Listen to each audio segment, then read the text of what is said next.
hoy vamos a tocar un tema que tiene directa relación con la vida del Espíritu, con la vida de el Espíritu de Pentecostés, ¿sí? La vida del Espíritu en relación con el Espíritu de Pentecostés, que no es otro que el Espíritu Santo de Dios. Así que preste mucha atención porque vamos a entrar en un tema sumamente importante que lo he titulado ¿Cómo ser un verdadero adorador que bendice generaciones? Partiendo de lo que dice la palabra en Juan 4, 23, 24, cuando dice, porque también el Padre tales adoradores busca que le adoren. Amén. ¿Recuerdan ustedes que el domingo pasado predicamos un mensaje, les compartí un mensaje que tenía que ver con aquello que Dios buscó y encontró? Y la pregunta al final del mensaje era, ¿y ahora que lo encontró, qué? ¿Sí? ¿Y ahora que lo encontró, qué? ¿Qué era lo que se había perdido? El hombre. ¿Y qué era lo que el hombre había perdido? Su relación con Dios. Dios se encargó de restablecer esa relación por medio de ese puente, ese camino que estableció entre nosotros y Él, llamado Jesucristo, su Hijo amado. Él es el único mediador entre Dios y los hombres, el único que nos lleva al Padre, el único que nos abre la puerta estrecha para caminar por el camino angosto que nos lleva un día a la eternidad. Bien, esto fue ya establecido, ya fue llevado a cabo, ya el Señor lo hizo, ya el Señor lo concretó, ya el Señor encontró lo que se había perdido. ¿Y ahora qué era la pregunta? Terminamos el mensaje del domingo pasado contestando esto, haciendo una pequeña introducción a lo que vamos a ver hoy precisamente, haciendo una pequeña introducción con esto de que Dios, aquel que encontró, también busca que aquel que encontró se transforme en un verdadero adorador. Les agradezco a todos los que mantienen sus cámaras prendidas, ¿sí? Muy bien. Dios encontró al hombre que estaba perdido, Dios restauró lo que se había perdido, la relación entre Dios y el hombre, y ahora, ¿qué quiere Dios con ese hombre que se arrepintió y se convirtió a Él? Lo que Dios quiere y lo que Dios busca hoy de nosotros es que nos convirtamos en verdaderos adoradores. Eso es lo que Dios está buscando. Dice Juan 4:23, citando palabras de nuestro Señor Jesucristo, precisamente, cuando Él hablaba con la mujer samaritana. ¿Recuerdan? La mujer samaritana que estaba sacando agua del pozo cuando Jesús se acercó a hablar con ella. Jesús dijo esto, mas la hora viene y ahora es, cuando los verdaderos adoradores adorarán al Padre en espíritu y en verdad. Porque también el Padre, tales adoradores busca que le adoren. Dios es espíritu, y los que le adoran, en espíritu y en verdad es necesario que le adoren. Partiendo de la base de estas palabras que el Señor menciona, inmediatamente nos tenemos que hacer obligadamente esta pregunta. Si el Señor dice que hay verdaderos adoradores, ¿por qué habla de verdaderos? Pues porque hay falsos adoradores. Sencillamente es así, de simple. Hay personas que ostentan el título de adorador, pero no lo es, no lo son. No son verdaderos adoradores. El no ser verdadero implica lo contrario. El contravalor de verdadero es falso. Entonces aquel que no es verdadero adorador viene a ser un falso adorador. Qué fuerte esto, ¿no? Partiendo de esa pequeña frasecita, ya esto comienza a tomar un peso, una importancia, una relevancia tan importante que nos tenemos que detener a analizar esto. No podemos pasar con una lectura ligera por encima del pasaje como, sí, verdadero adorador, ni siquiera nos ponemos a pensar por ahí a veces qué significa esto. Bien, lo importante, primero y principal, es que hay falsos adoradores. Esto implica el texto. Si hay verdaderos, hay falsos. ¿Qué característica tiene el falso adorador? Jesús también lo dijo. El Señor Jesucristo dijo, refiriéndose al pueblo de Israel de aquella época, a esa generación que Él la llamó perversa, Dijo, este pueblo de labios me honra, pero su corazón está lejos de mí. Ahí encontramos entonces una característica de un falso adorador. Un falso adorador tiene un aspecto religioso, tiene un lenguaje religioso, dice tener fe en Dios y dice ser un hombre o mujer que bendice a Dios y que adora a Dios. Sin embargo, su corazón está lejos de Dios. El corazón de ese falso adorador no conoce a Dios. No conoce a Dios. Tiene información de Dios, tendrá quizás algunos conocimientos teológicos y está creído que con eso es conocer a Dios. No, Señor, no es suficiente. ¿Cuándo usted conoce a una persona? Cuando usted se relaciona con esa persona, cuando usted dialoga con esa persona, cuando usted tiene tiempo, pasa tiempo con esa persona, conversando y conociendo sus paradigmas, sus principios, sus valores, su forma de ver la vida, sus perspectivas y demás. Entonces usted comienza a ver y a conocer a esa persona un poco más en profundidad.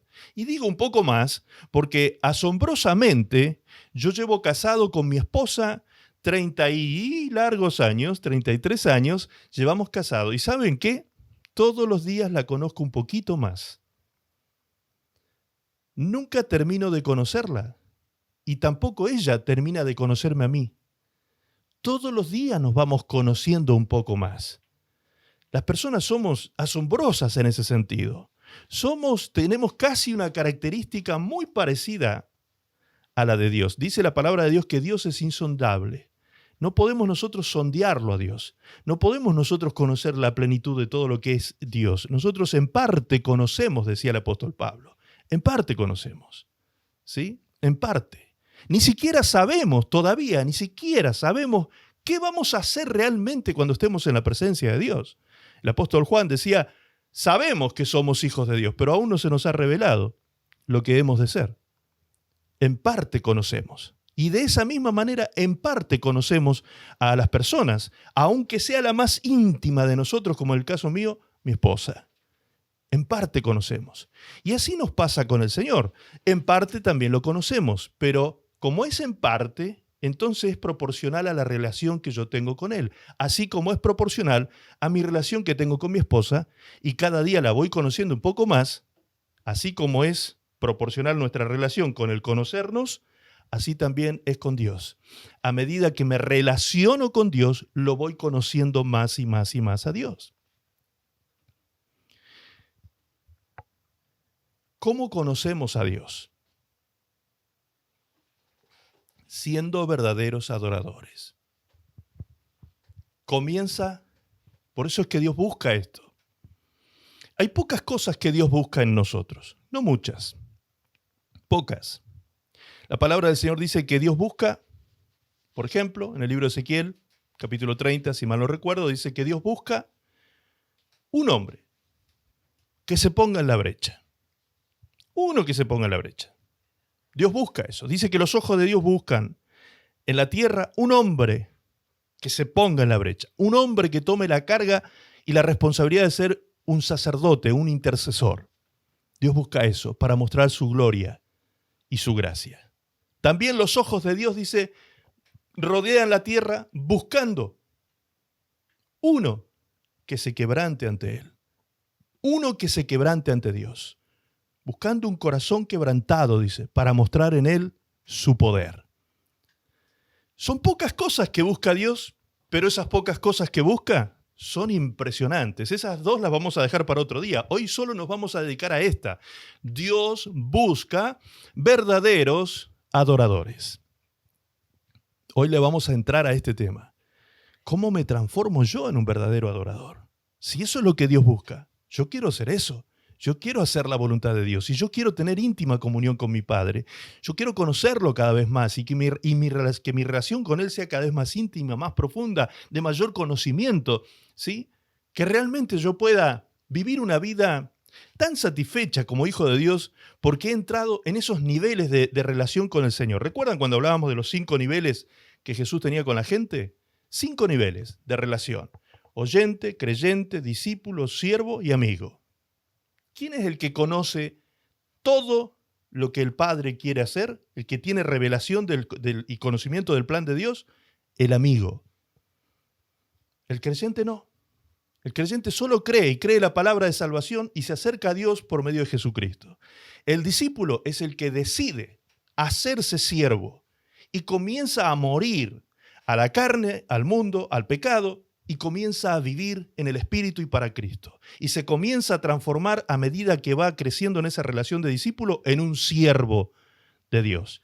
Y cuando alcanza ese nivel de siervo, es una persona que está en estado de esclavitud. Es una persona que ya dice, ya no vivo yo, mas Cristo vive en mí. Como decía el apóstol Pablo. Ya no tengo en mí proyectos personales, ni deseos personales, ni terrenales. Ahora quiero hacer la voluntad de Dios porque sé que es lo mejor que me puede pasar en la vida. Estoy diciendo con esto que no voy a permitir que las ambiciones personales se pongan en el lugar de Dios. No que no tenga proyectos personales, que no tenga proyectos laborales, profesionales, por supuesto que no. Todos deberíamos tener ese ímpetu y esa motivación de crecer y prosperar porque esa es la voluntad perfecta de Dios. Dios también quiere eso. Amén. Lo que no debemos hacer es anteponer, debemos priorizar a Dios en nuestras vidas, entendiendo también los 5 valores. ¿Se acuerdan los 5 valores? Dios en primer lugar. Dios en primer lugar. Después yo. Pero primero Él. Primero sus intereses, luego los míos. Y cuando esto lo empezamos a hacer carne en nosotros, cuando esto lo empezamos a hacer vida práctica en nosotros, nuestra vida empieza a ser una vida cristocéntrica y comenzamos a ser verdaderos adoradores. Cuando ya el Señor nos encuentra en esa relación profunda con Él de servidumbre, de esclavitud, del esclavo doulos, es decir, de aquel esclavo que fue liberado, pero él mismo decide quedarse en la casa del amo por agradecimiento, porque su amo fue tan amoroso con él, que ese esclavo decide quedarse. Así es como Pablo se autocalifica cuando dice, yo, esclavo de Jesucristo. O sea, no es que Dios te esclaviza, no. Tú, por amor a Él, por haber entrado en unos niveles de relación con Él y de entendimiento de su voluntad, te das cuenta que lo mejor que te puede pasar en la vida es ser esclavo de Jesucristo. No hay mejor amo, que tú puedas tener. Ahora, cuando tú llegas a este nivel de entendimiento de tu relación con Dios, en ese momento es cuando el Señor dice, ya no te llamaré más siervo. Como dice San Juan 15:15. Ya no te llamaré más siervo. A partir de ahora, te llamaré amigo. ¿Sabes por qué? Le dijo a los discípulos. ¿Saben por qué? Porque los siervos no saben, no conocen los planes de su Señor. En cambio, el amigo sí. Así que a partir de ahora, ustedes van a ser mis amigos. ¿Qué le estaba diciendo con esto el Señor? Que iban a subir en un nivel más de relación y en ese nivel de relación se les iba a revelar la voluntad de Dios. Por eso es tan importante ir creciendo y profundizando nuestra relación con Dios, porque si no, ustedes tiran manotazos al azar o al aire, ¿sí? Como decía el apóstol Pablo. Muchas veces en la vida cristiana encontramos a cristianos que están como boxeando al aire, tirando trompadas al aire porque no saben, no son objetivos, no saben pegar un golpe certero, espiritualmente hablando. Juan el apóstol, en 1 Juan, capítulo 5, verso 14 y 15, dice, sabemos que tenemos las peticiones que hayamos hecho, porque sabemos que Él nos oye y porque pedimos conforme a su voluntad. ¿Te das cuenta? Es lo mismo que Jesús dijo en San Juan 15:16. Jesús dijo, los llamaré amigos para que ustedes sepan. Y ahora que son amigos, pidan lo que quieran y será hecho. Pidan lo que quieran y será hecho. ¿Por qué? ¿Por qué alguien que llega a ese nivel de relación puede pedir lo que quiera y será hecho? Porque lo que quiera pedir esa persona no será fuera de la voluntad, porque ahora ya conoce la voluntad de Dios. Por eso Juan dice, cuando pido conforme a la voluntad, recibo, sí o sí. Es decir, dejamos de dar golpes al vacío, dejamos de andar tanteando en la vida cristiana porque hemos entrado en una relación profunda con el Señor por causa de habernos convertido en verdaderos adoradores. ¿Vamos hasta ahí? Muy bien. Avancemos a la siguiente placa. ¿Cómo se lleva a cabo este proceso? ¿Cómo se lleva a cabo este proceso? Ya hemos visto, mensajes anteriores, que la palabra adorar no es solo decir, te adoro, Señor, te amo, Señor, como eso es de labios, pero también puede ser engañoso porque de pronto nuestro corazón no está cerca del Señor, solo estamos honrando al Señor de labios, como decía Jesús. No basta solo con decir, más bien el adorador hace. El adorador es uno que hace más que decir, hace. No basta solo con cantar canciones suaves y que decimos, ay, estoy adorando al Señor, te adoro, Señor, porque estoy cantando canciones suaves. Esas son las cosas que han pasado en estos últimos 20 años aproximadamente dentro del pueblo cristiano evangélico. Se ha desvirtuado la palabra adoración y se ha confundido la adoración con canciones. Y decimos, vamos a adorar al Señor, ¿y qué pensamos? Vamos a cantar. Nadie, cuando un coordinador o alguien que dirige una reunión dice, vamos a adorar al Señor, ¿quién piensa, qué bueno, vamos a empezar a obedecer a Dios? Vamos a empezar a hacer la voluntad de Dios. Nadie piensa eso. Todos pensamos que vamos a cantar. Y no está mal. ¿Por qué? Porque dentro de lo que implica adorar a Dios está lo que se llama alabanza. 7 palabras hebreas, las pueden googlear porque hay mucho material de eso. Hay 7 palabras hebreas que significan alabanza. ¿Sí? 7 palabras. Y hay una de ellas en particular que dice que la alabanza, una de las cosas que hace la alabanza es postrarse ante Dios.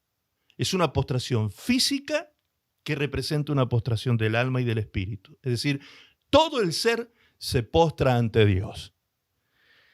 La palabra adorador, que proviene del griego proskuneo, significa justamente postración.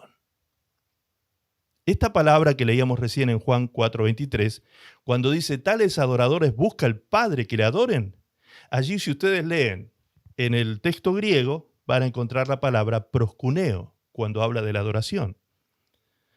Proskunetes, cuando hablaba de los adoradores, y proskuneo, la adoración. ¿Qué significa esto? Lo explicamos un poquito el domingo pasado. Es un estado de postración y de entrega y rendición absoluta ante Dios. Entonces, la postración y la entrega de mi voluntad tiene que ver con cantar. Y en algún momento sí. Pero más que cantar canciones suaves, es entregarme en obediencia. Es rendir mi ego ante Dios. Es que mi yo abdica del trono del corazón y dejo que Cristo tome su reino. Venga el reino de Dios a mi vida y a mi corazón. Y sea Él el amo, sea Él el dueño, sea Él el jefe, sea Él el rey, sea Él el tutor, sea Él el Señor. Porque si yo digo Señor, Señor, dijo Jesús en Mateo 7, no todo el que me diga Señor, Señor, entrará al reino de los cielos. ¿Recuerdan? Sino ¿quién? El que hace. El que hace. Ese es un verdadero adorador. El que hace la voluntad de mi Padre que está en los cielos. Amén. ¿Cómo se lleva a cabo este proceso? Dijimos. Romanos 12:1, que lo hemos leído tantas veces, pero creo que hoy es necesario volver a pasar por aquí para introducirnos en la segunda parte del mensaje. Dice Romanos 12:1, así que hermanos, os ruego por las misericordias de Dios que presentéis vuestros cuerpos en sacrificio vivo, santo, agradable a Dios, que es vuestro culto racional. Esto es lo más lógico que un cristiano tiene que hacer. Esto es lo más racional que un cristiano debe hacer. Esto es lo que no tiene lugar a discusión si tú te consideras un verdadero hijo o hija de Dios. No podemos vivir con un pie allá y un pie acá. ¿Recuerdan el texto de capítulo 3 de Apocalipsis cuando Jesús le habla a la iglesia tibia? La tibieza es algo que Dios vomita. Entonces tú no puedes estar un poquito allí, un poquito acá, bien con Dios y con el diablo. No. Si te constituyes amigo del mundo, dice la palabra de Dios, también te constituyes en enemigo de Dios al mismo tiempo. Entonces tenemos que definirnos, tomar la identidad de hijos de Dios que realmente Dios quiere que tengamos. No es que yo vivo a mi manera mi fe cristiana. No es que yo vivo a mi manera mi relación con Dios. Tú podrás ponerle tu condimento personal, por supuesto, pero hay una manera de Dios. Hay una forma y un formato que Dios nos ha entregado para que vivamos conforme a su voluntad. ¿Me explico? Entonces sí, vamos a poder ser considerados hijos e hijas de Dios verdaderos adoradores. Verdaderos adoradores. ¿Quién es un verdadero adorador? Aquel que está entregado por absoluto a Dios en un sacrificio vivo, santo y agradable a Dios. Ahora, vieron que la Reina Valera tiene un lenguaje que para nosotros resulta quizá un poquito viejo, un poquito arcaico y por eso a veces nos cuesta un poquito entenderlo. Pero hay otra versión, que es la traducción del lenguaje actual, que lo dice de una manera extraordinaria este pasaje. Fíjense cómo lo expresa en el verso, en la parte de abajo. Dice, por eso, hermanos míos, ya que Dios es tan bueno con ustedes, les ruego que dediquen toda su vida a servirle. ¿Eso es cantar? Eso es hacer. También es cantar.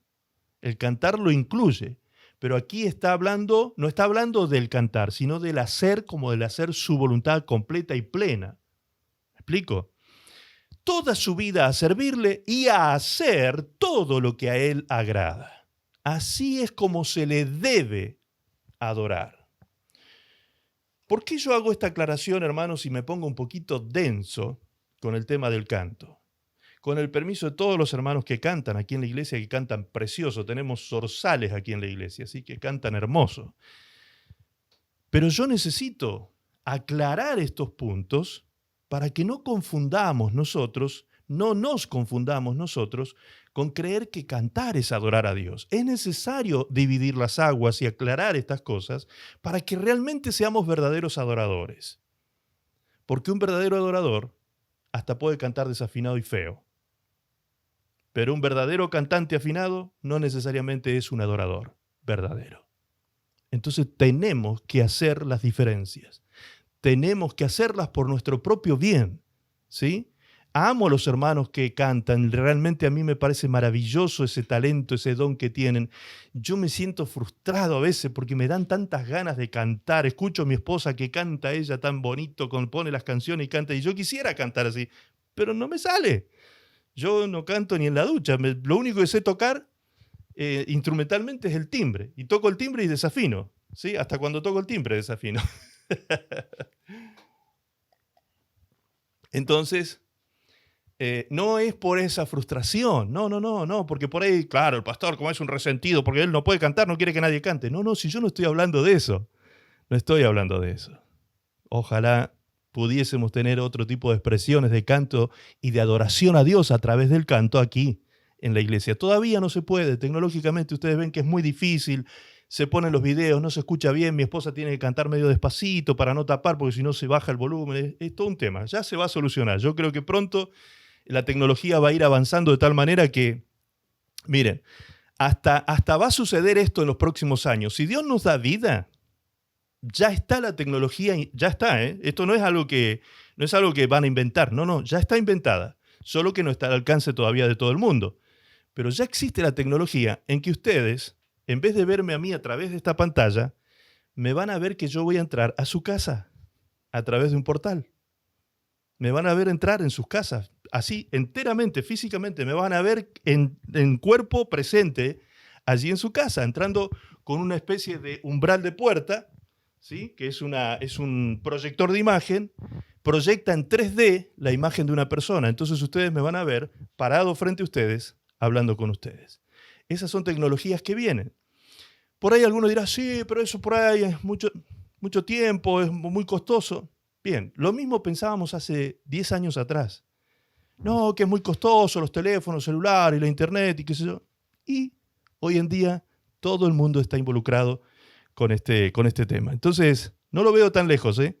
¿Y qué va a pasar en ese momento? Vamos a poder estar quizás reunidos todos, quién sabe, posiblemente podamos vernos todos juntos en un lugar. Tremendo, o sea, esas cosas tecnológicas vienen. Ok, ahora, volviendo al tema. Ser un verdadero adorador, entonces, es ser uno que hace lo que a Dios agrada. Esto, fíjense aquí donde la cosa comienza a tomar un tono precioso. Esto es lo que convierte a una persona en un ser agradable ante Dios. Esto es tremendo, hermanos. Convertirme en un ser agradable ante Dios. ¿Qué es lo que nosotros sentíamos o sentimos cuando vinimos al Señor por primera vez o en nuestros primeros pasos de vida cristiana?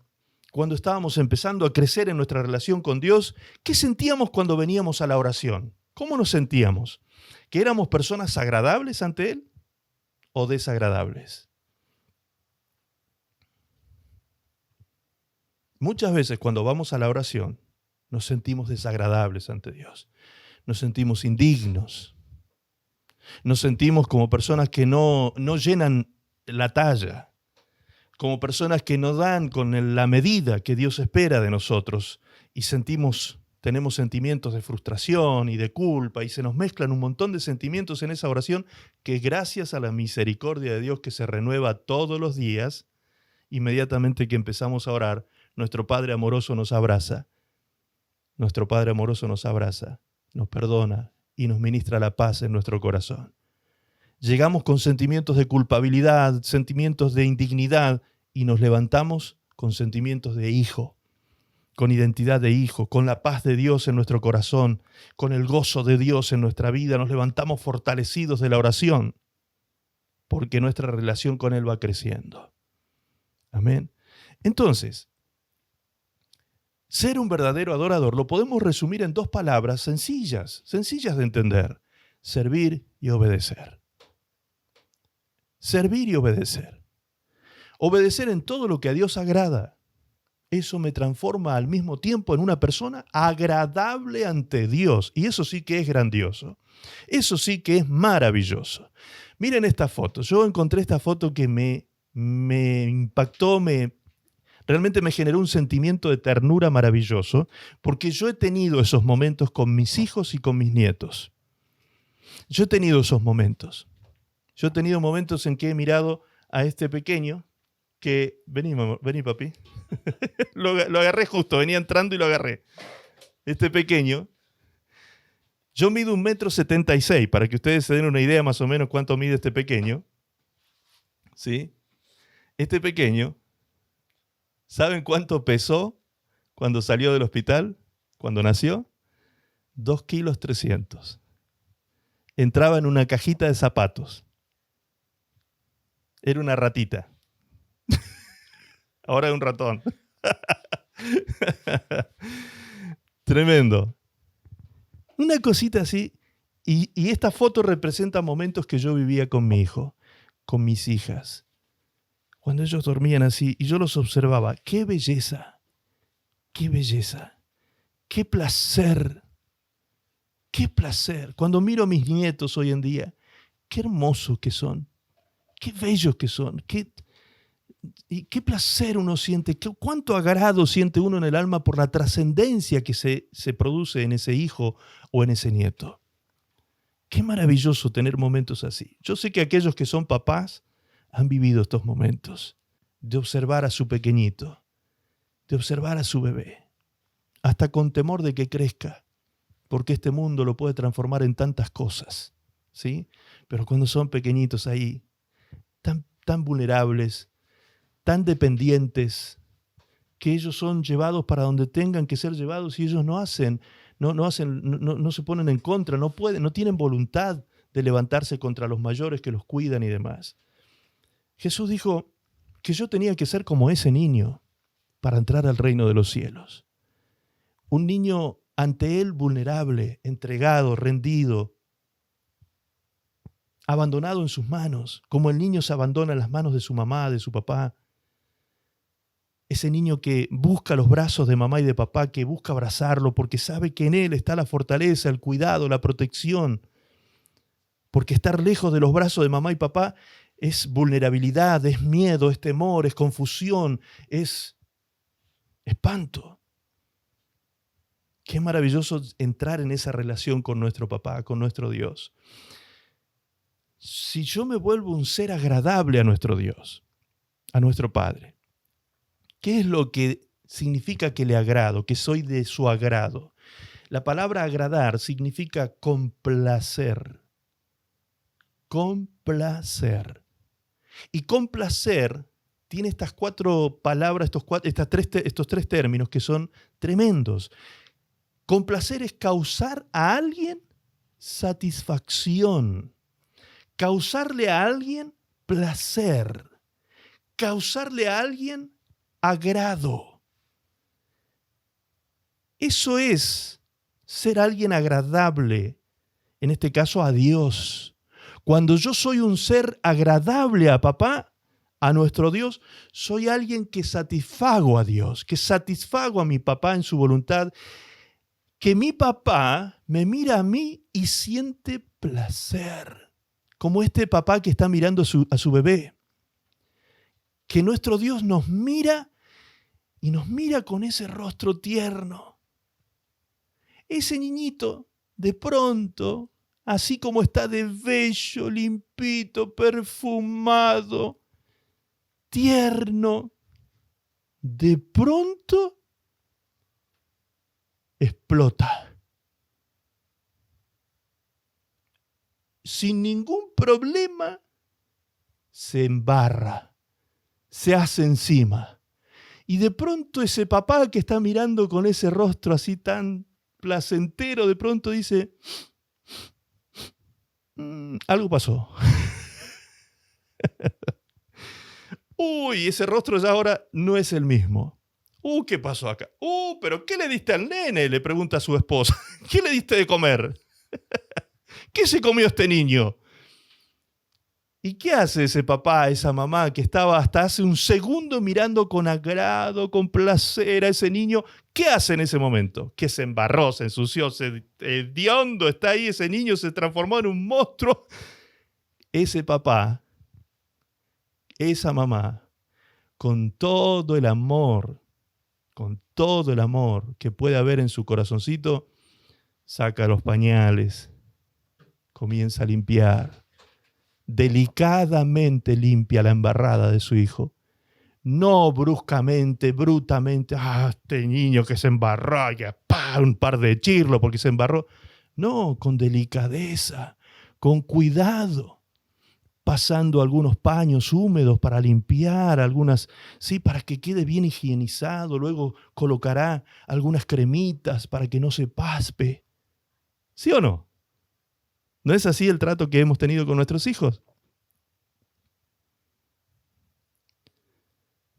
¿Cómo cree usted que trata Dios con usted cuando usted se embarra? ¿Cómo cree que trata usted con usted? Porque usted también se las manda. También se embarra por ahí. ¿Y qué hace papá? Con toda la ternura, con toda su misericordia y su amor, te limpia delicadamente esa maldad, en este caso que representa esa embarrada, te limpia delicadamente y te coloca crema para que esa embarrada no traiga resultados sobre ti, consecuencias dolorosas sobre ti. Qué maravilloso empezar a entender nuestra relación con Dios así como papá e hijo. Porque eso dijo Jesús. Cuando ustedes oren y se dirijan a Dios, no le digan eterno y grandísimo, altísimo y santísimo, benedictino Dios. No, es sencillamente digan, Padre, Padre, Padre mío, que estás en el cielo. ¡Wow! ¡Qué tremenda relación que Jesús nos abrió a nosotros para con el Padre! ¿Qué voy a provocar en Él? ¿Qué quiere Dios que provoque en Él? Satisfacción, placer, agrado. Avancemos ahora hacia esas palabras. Satisfacción. ¿Qué es satisfacer? Es cumplimiento del deseo o del gusto. Es decir, si yo quiero ser una persona que satisfago a Dios, soy alguien que debo cumplir su deseo. Debo priorizar su deseo y su gusto antes que el mío. Entonces voy a satisfacer a mi Dios. Pero qué poco humanista este mensaje, pastor. Sí, claro que sí. La iglesia no es humanista, la iglesia es cristocéntrica. Eso nos tiene que quedar claro a todos. La iglesia es cristocéntrica, teocrática. La iglesia no es humanista, ni democrática, no. La iglesia no tiene el formato del mundo. Así que no le busquemos la lógica y la coherencia del mundo a las cosas que son divinas, porque no las va a tener jamás. Placer. El término placer denota que algo agrada o se aprueba. Es decir, que tú cuando vienes a la presencia del Padre, como un verdadero adorador que agrada a su papá, tú tienes un acceso a Él aprobado. Tú tienes un acceso aprobado. Cuando dice la palabra de Dios que debemos venir confiadamente al trono de la gracia del oportuno socorro, la palabra de Dios dice que nos acerquemos confiadamente, con una mente confiada al trono de Dios. Así es como nosotros nos podemos acercar. Es decir, cuando uno de sus hijos llega a su casa, vamos a ponerlo en la persona de un adolescente, que los adolescentes vieron que se comen todo cuando están en esa edad, es porque gastan mucha energía y van y vienen y juegan al fútbol y hacen deporte, hacen muchas actividades físicas, entonces gastan mucha energía. Y el adolescente va al colegio y de pronto cuando se pasó tantas horas en el colegio estudiando y no pudo tomarse ni siquiera una gaseosa, nada, ¿qué hace? Llega a la casa. ¿Y cómo entra a la casa? ¿Cómo entra a la casa el adolescente? Intempestivamente. ¿Sí o no? De pronto, ¡pah!, se abrió la puerta. Porque parece que hasta que le pegó una patada a la puerta para entrar. ¿Y a dónde va el adolescente? Directo, así como un misil teledirigido.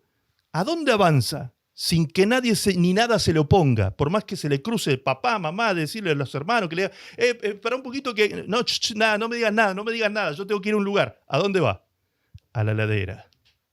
¿Sí o no? Derecho a la ladera. Y la primera frase que sale de su boca es, ¿qué hay de comer? ¿Qué hay de comer? Y va a la heladera y revuelve aquí, revuelve las alacenas y busca ver en las ollas, mira las ollas de la cocina, a ver, ¿qué hay de comer? Desesperado.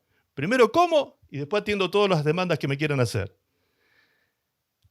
¿Por qué ese adolescente entra con ese ímpetu y se cree con ese derecho de entrar en la heladera y comer lo que se le antoje? Porque es hijo. Porque es hijo. Ese título de hijo es un título que le da la dignidad y el derecho de entrar confiadamente a su casa, a la casa de sus padres, confiadamente, y entrar hasta donde están las provisiones para tomar todo lo que quiera de allí. ¿Y qué decimos nosotros los papás?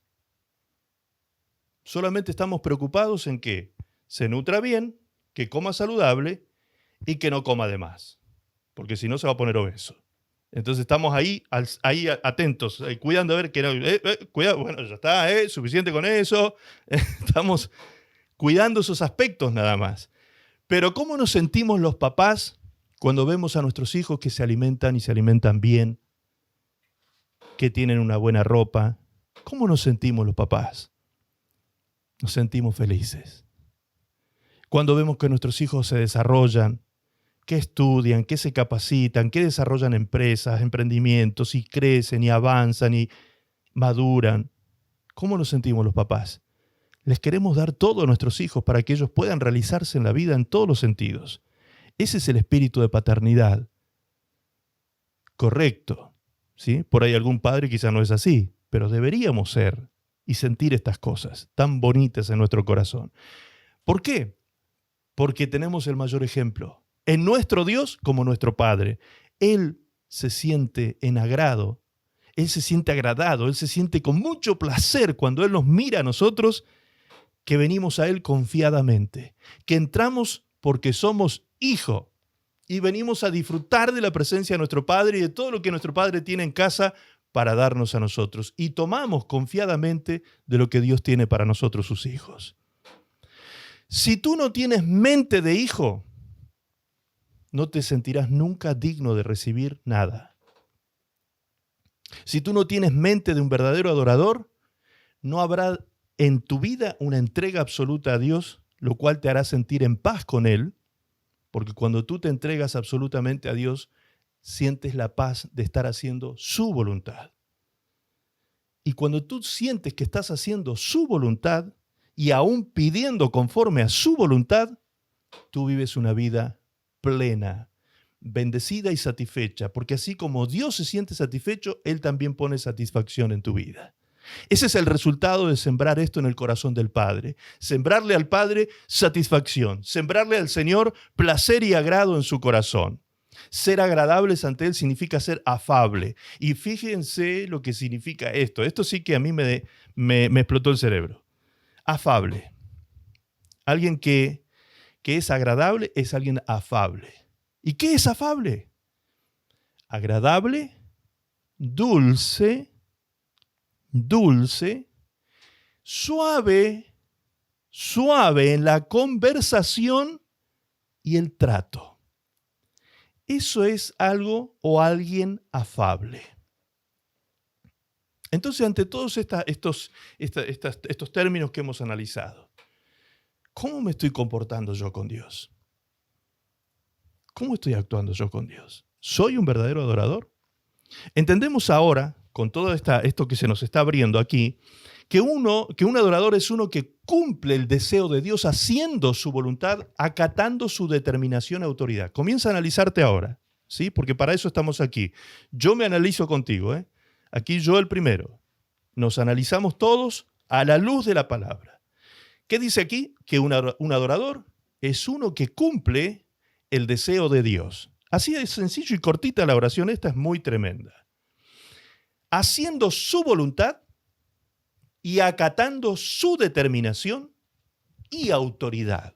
Estas cosas se desprenden de los significados que hemos ido rescatando de cada uno de estos términos que hemos analizado.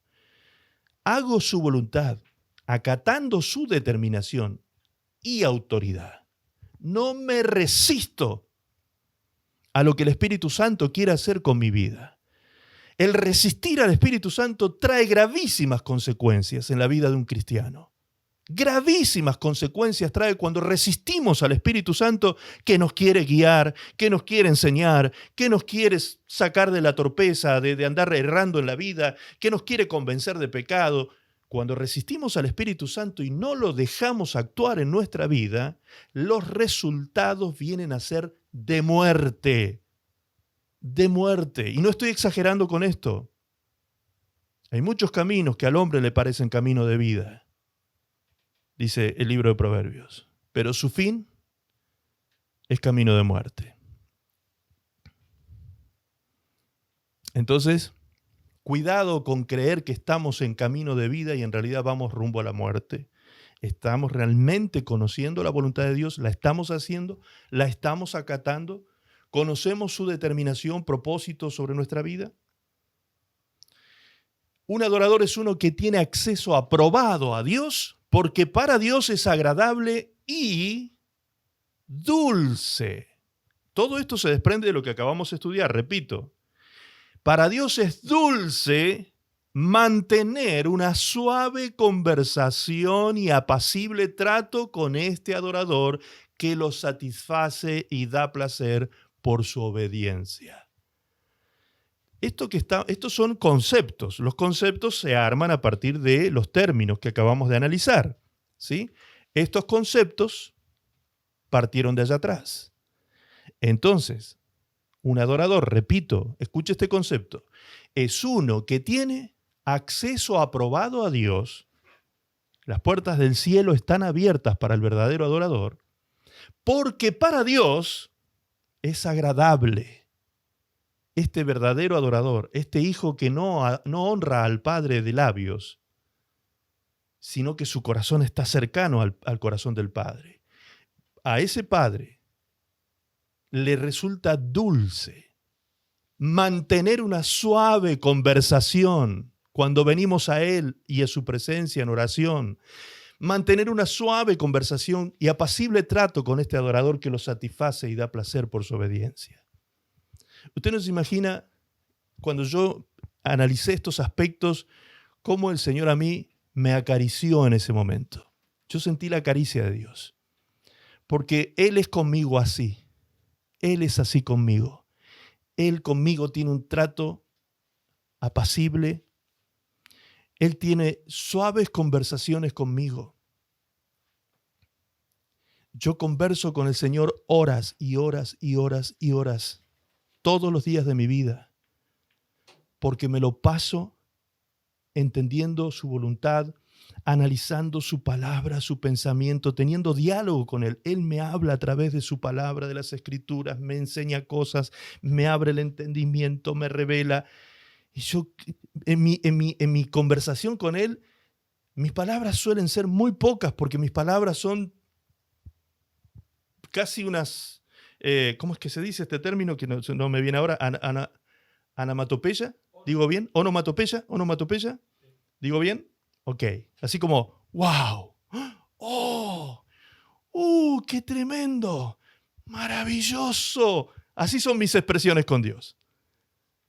Son pocas mis palabras, porque en esa suave conversación que tengo con Él, Él me revela y me enseña tantas cosas preciosas que realmente yo quedo muchas veces extasiado en esa conversación suave que Él tiene conmigo como papá.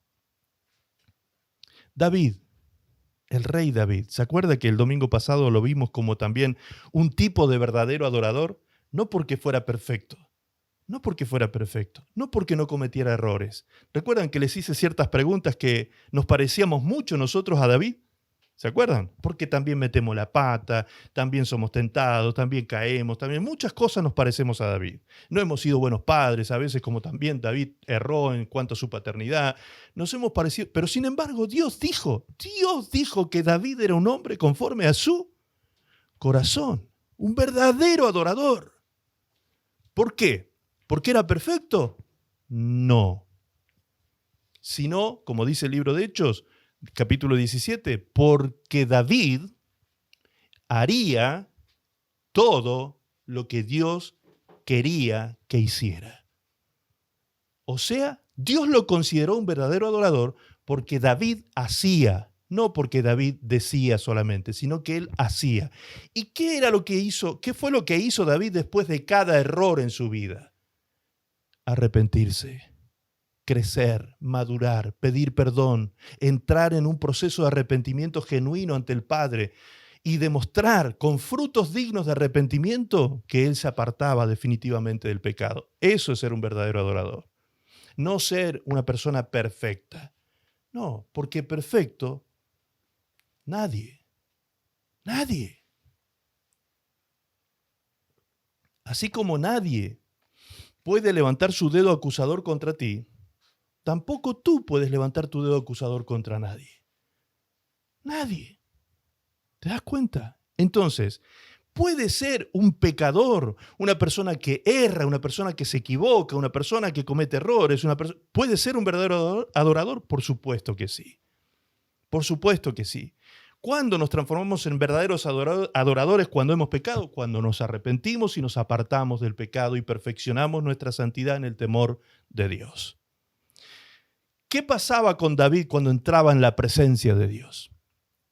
Y ahí sí te creo que involucro el canto. Ahí sí, porque David era músico y cantante. Y él utilizaba este medio para entrar en la presencia de Dios también. ¿Y cuál era la experiencia del salmista? En el Salmo 16:11 dice, en tu presencia hay plenitud de gozo, delicias a tu diestra para siempre. En tu presencia hay plenitud de gozo. Aquellos que hemos tenido esta experiencia, te puedo asegurar que los que han tenido esta experiencia y los que hemos tenido esta experiencia, esto es lo que a nosotros nos ha mantenido con vida frente a los embates de la vida, a las cosas más duras que nos ha tocado atravesar en la vida. Lo que nos mantuvo fuertes y firmes fue entrar en la presencia del Padre. Allí venía el gozo, allí venía el gozo, y el gozo nos hacía fuerte para enfrentar el momento difícil y duro que nos tocaba vivir. Lo que hace posible esta impresionante y gloriosa e íntima aceptación ante el trono de Dios es que venimos ante Dios en la persona de Cristo. Por eso dice Efesios, capítulo 1, que nosotros somos aceptos en el amado. En el amado. En Él somos aceptos. Dios nos mira a través de su Hijo Jesucristo y se agrada de nosotros. Cuando venimos en Cristo, el cielo se abre. Cuando venimos al Padre en el nombre de su Hijo, las riquezas de los cielos se ponen a disposición de los hijos de Dios. ¿Me estás entendiendo esto? ¿Estamos captando esto? ¿Realmente estamos meditando en esta grandeza? Esto es maravilloso, hermanos. Maravilloso. Y nos vamos a seguir maravillando.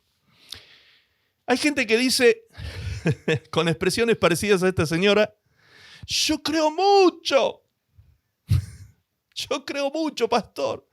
Cuando hacemos cruzadas de milagros por ahí, yo le digo a la gente, usted tiene que creer para recibir su milagro. ¿Usted cree en Dios? Pregunto, sí, pastor, yo creo mucho en Dios. Ok. Estamos analizando el proceso de cómo me convierto en un verdadero adorador, ¿sí? Transformarme en un verdadero adorador nos demanda lo que a Dios agrada. Un verdadero adorador hace lo que a Dios agrada, ¿ok? Comenzando por qué.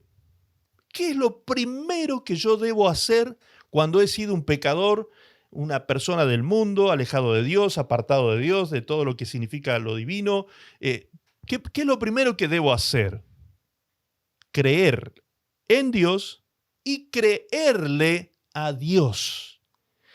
¿Por qué? Porque sin fe, dice Hebreos 11:6, es imposible agradar a Dios. Imposible. Entonces, si yo quiero ser alguien que agrada a Dios, es decir, un verdadero adorador, lo primero que yo tengo que poner en acción es la fe. Ese es el primer punto. Este es el primer paso de este proceso de convertirte en un verdadero, una verdadera adoradora. Que yo le crea a Dios. En la PDT, en la versión PDT dice, nadie puede agradar a Dios si no tiene fe. Así de sencillo lo dice. Nadie puede agradar a Dios si no tiene fe. Es aquí cuando dicen personas como esta, ay, pastor, yo tengo mucha fe en Dios, yo quiero que Dios haga un milagro en mi vida. ¿Sí? ¿Será tan así? Si tú tienes fe, dice Santiago, tienes obras, porque la fe sin obras es muerta. Y la obra que Dios espera que resulte de tu fe se llama obediencia. Es decir, la fe viva es una fe que produce obediencia a Dios, que hace lo que a Dios agrada. Amén. Y muchas veces estas personas que vienen y me dicen, pastor, yo tengo mucha fe. Ok. Y yo le digo, ¿tú te acercas a Dios como te acercas a un matafuego en este momento? Es decir, cuando tengo un incendio, corremos al matafuego y lo sacamos de allí donde estuvo colgado en la pared durante 10 años quizás el matafuego. Y tomamos el matafuego, apagamos el incendio, ¿y qué hacemos después con el matafuego? Lo colgamos ahí y ahí se queda hasta el próximo incendio. No tenemos relación con el matafuego. Así ocurre con mucha gente que dice creer en Dios, así como el que cree apagar un incendio con un matafuego. Tiene relación con Dios eventual. Relación eventual con Dios. Es decir, cuando se le incendia la vida, busca a Dios. Cuando se le incendia la familia, el matrimonio, busca a Dios. viene el Señor como un matafuego, le apaga el incendio y después, chao, si te he visto, no me acuerdo. Se olvidan de Dios. Entonces no me digas que tienes fe. Tú no tienes una fe viva, ni tampoco eres un verdadero adorador si estás en esa condición. Por eso cuando vienen las personas y me dicen esto, yo les advierto.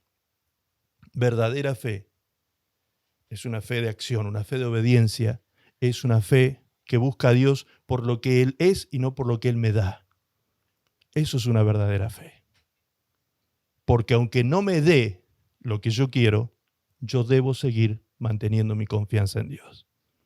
Eso es tener verdadera fe. Es aquí, como decía recién, cuando muchos dicen, yo creo en Dios. Ok, bien haces. Bien si crees. Pero yo pregunto, ¿tiemblas? Ahora que tú me dices que crees en Dios, ¿tiemblas ante Él? Esas personas que no tienen conocimiento de quién es Dios realmente, no tiemblan ante Él porque no lo conocen. No tiemblan. Entonces, que tú me digas o que alguien me diga, yo, pastor, tengo mucha fe en Dios, ¿te hace diferente a los demonios? ¿Te hace diferente? Santiago 2:19 dice, ¿tú crees que Dios es uno? Bien haces. También los demonios creen que Dios es uno, pero ellos tiemblan. Ellos tiemblan. Así que si nos comparamos, cuando estamos en esa actitud de decir, no, yo creo en Dios, yo creo mucho porque estoy buscando a Dios por el beneficio y no por lo que Él es, me estoy comportando peor que un demonio porque yo no tiemblo, solo busco a Dios por un beneficio.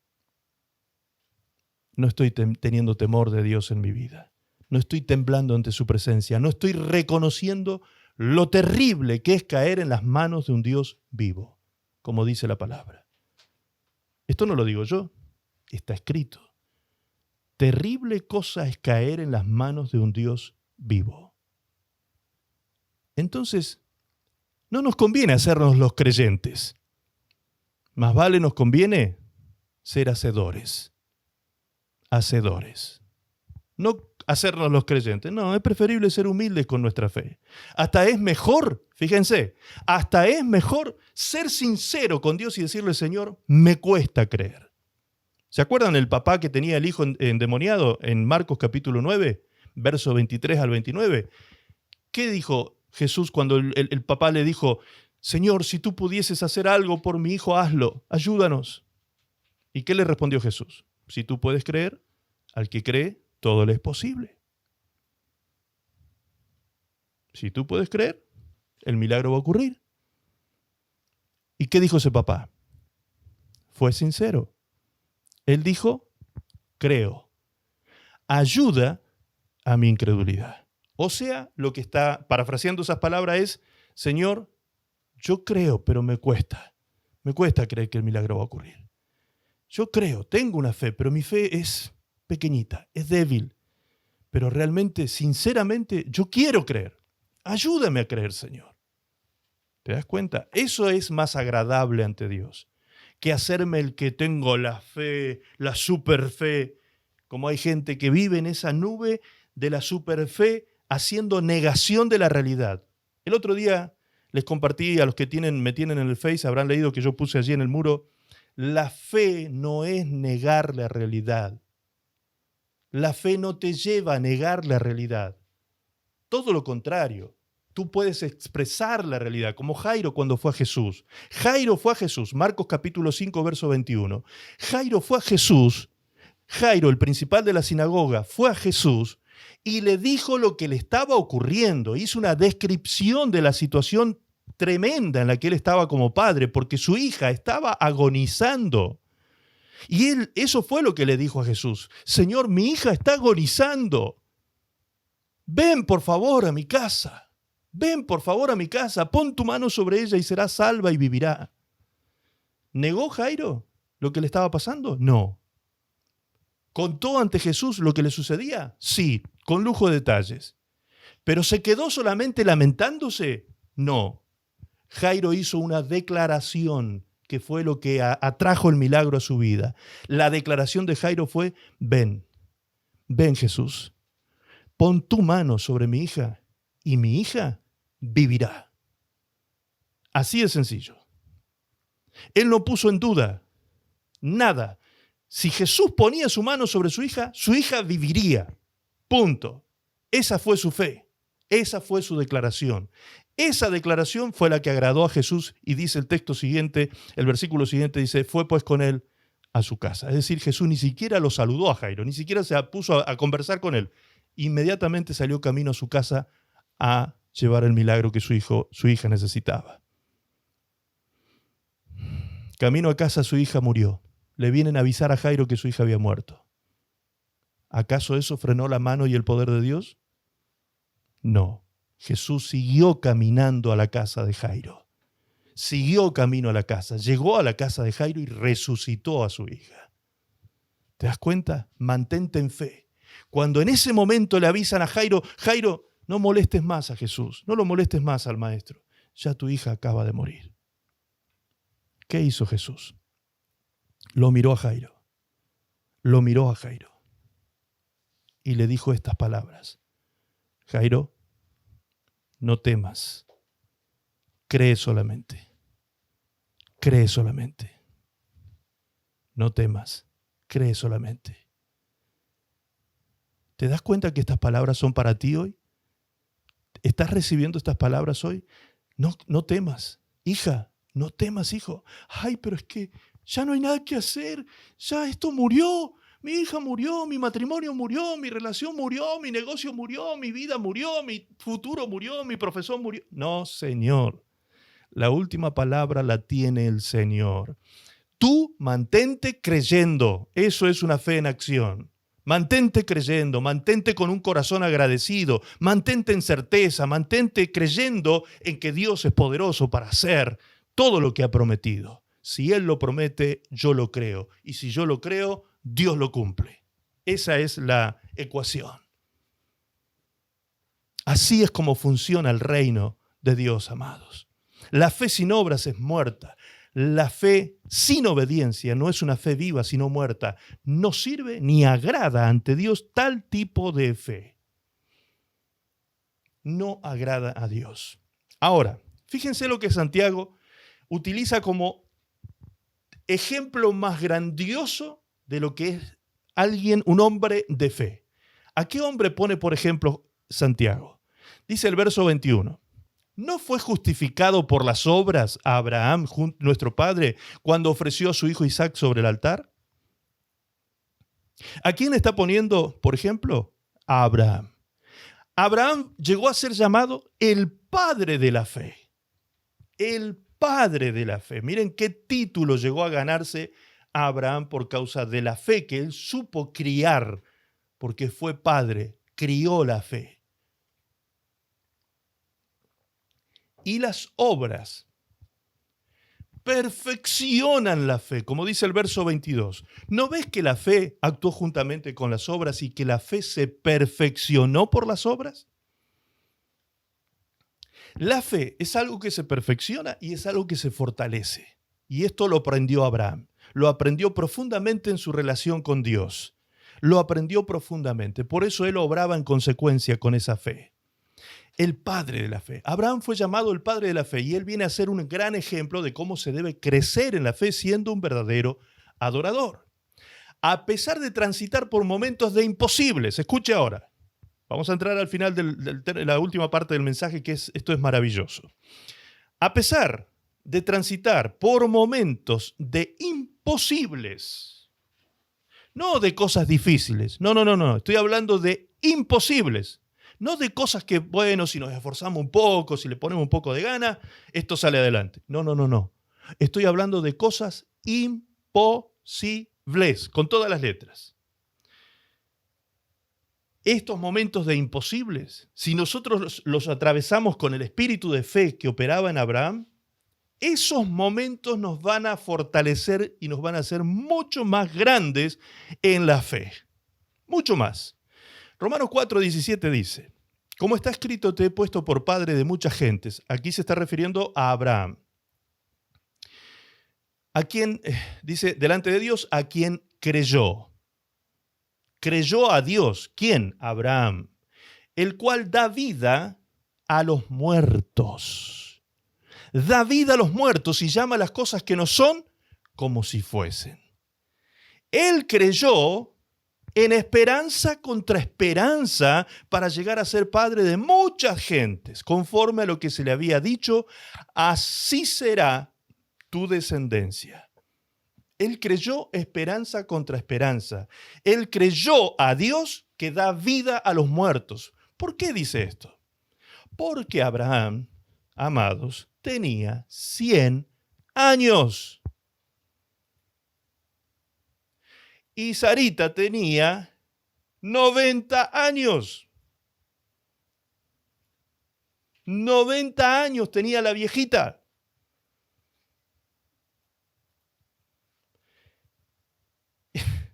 Es tan graciosa esta situación, llega a ser cómica, porque cuando dice el texto de Génesis que vino Dios en persona, el ángel de Jehová viene a visitar a Abraham, dice que Sara estaba dentro de la tienda y Sara estaba escuchando la conversación de Abraham con Dios. Y Dios le dijo a Abraham, ¿sabes qué, viejo? Vas a resucitar. ¿Cómo? Sí. Tendrás 100 años, pero ¿sabes qué? Sarita te va a dar un hijo. Vas a resucitar, viejito. Por eso es que dice que Dios da vida a los muertos. Y cuando dice esto el texto en Génesis, dice que Sara se rió dentro de la carpa, así como ya muchos se están riendo aquí. Sara se rió y dijo, ¿qué? ¿Acaso ahora que soy vieja voy a venir a tener placer con el viejito? Se rió Sara de la situación. Era realmente cómica la situación. ¿Cómo es posible eso? Bien, pero Abraham creyó. Abraham creyó. Dice la palabra de Dios, ahora lo vamos a ver más adelante, que Abraham consideró su cuerpo, que estaba casi muerto, 100 años. Lo consideró a su cuerpo y encontró que, obviamente, su cuerpo dentro de la lógica no podía funcionar ya. Sin embargo, él creyó, no se debilitó en su fe por causa de la incredulidad. Aquí hay algo tremendo porque esto además encierra la promesa de Dios. Y aquí es donde, ay Dios mío, esto sí que es maravilloso. Cuando yo me aferro a la promesa, ¿sí? Cuando yo me aferro a la promesa de Dios, hermano, yo he vivido esto tantas veces en mi vida, que si Dios dice tal cosa, a mí no me importa que vengan las flechas de punta, las lanzas de punta. Si Dios dice que avanzo por ahí voy. En eso soy bien Contreras. Le hago honra a mi apellido, ¿sí? Bien Contreras. Si tengo que ir en contra de la corriente, Dios me llama a ir en contra de la corriente, vamos por ahí. Si Dios dice que hay que ir por ahí, vamos por ahí. Porque seguro que va a resultar en bien para mí. Esa es la promesa de Dios. Pero solo tengo que estar seguro de que esa es la voluntad de Dios. Punto. Eso es lo que a mí siempre me tiene inquieto de alguna manera. Yo solo quiero tener paz de que estoy haciendo lo que Dios quiere que haga. Cuando yo me aseguré de que esa es la voluntad de Dios, vamos para adelante. Vamos para adelante, aunque vengan cortando cabezas. ¿Por qué? Por la promesa. Fíjense, Dios le dijo, así será tu descendencia. ¿Ven lo que dice el verso 18? Estamos leyendo Romanos 4:18. Él creyó en esperanza contra esperanza para llegar a ser padre de mucha gente, conforme a lo que se le había dicho. Conforme a lo que se le había dicho, así será tu descendencia. Entonces la pregunta es, ¿cómo? ¿Qué se le dijo a Abraham? ¿Cómo sería su descendencia? Miren esto. Génesis 22:17. De cierto te bendeciré, le dijo Dios a Abraham, y multiplicaré tu descendencia. ¿Cómo qué cosa? como las estrellas del cielo y como la arena que está a la orilla del mar. Y tu descendencia poseerá las puertas de sus enemigos. Ahora observen estas 4 imágenes que puse aquí abajo. ¿Ustedes las ven que son muy diferentes o son muy parecidas? ¿Qué opinan? ¿Cuántos dicen muy parecidas? Dedito para arriba.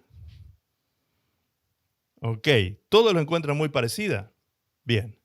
Ahora veamos de qué se tratan estas imágenes y qué relación tiene con el texto que acabamos de leer en Génesis. A ver si Dios es o no es exacto cuando habla proféticamente. Número 1, la primera foto que se ve en la parte superior izquierda es una de las mejores 20 fotografías del telescopio Hubble del universo, apuntado hacia el universo. Esas son estrellas. Estrellas. Miren qué foto impresionante. Número 2, lo segundo que ven en la parte superior derecha es arena de playa. ¿Qué le dijo Dios a Abraham? Como las estrellas del cielo y como la arena que está en las playas, en la orilla del mar. Así será tu descendencia. ¿Quién es la descendencia de Abraham? Entonces, los creyentes en Cristo son hijos de Abraham y el pueblo de Israel son hijos de Abraham. Ahora, en la parte inferior izquierda, lo que ustedes ven es una concentración evangelística en África del ministerio Reinhard Bonnke. Son cristianos reunidos en una cruzada evangelística. La foto de la parte inferior derecha es una fiesta judía ortodoxa. Aquí tienen las fotos originales. Como las estrellas del cielo y la arena de la mar. Así será tu descendencia. ¿Es fiel Dios o no es fiel Dios? ¿Cumple sus promesas o no cumple sus promesas Dios? Como las estrellas del cielo y la arena de la mar. Así será tu descendencia, Abraham.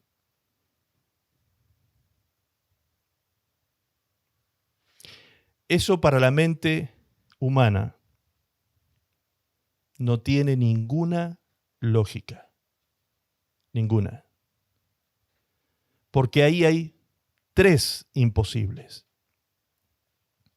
Un hombre anciano, una mujer anciana y una mujer que al mismo tiempo era estéril.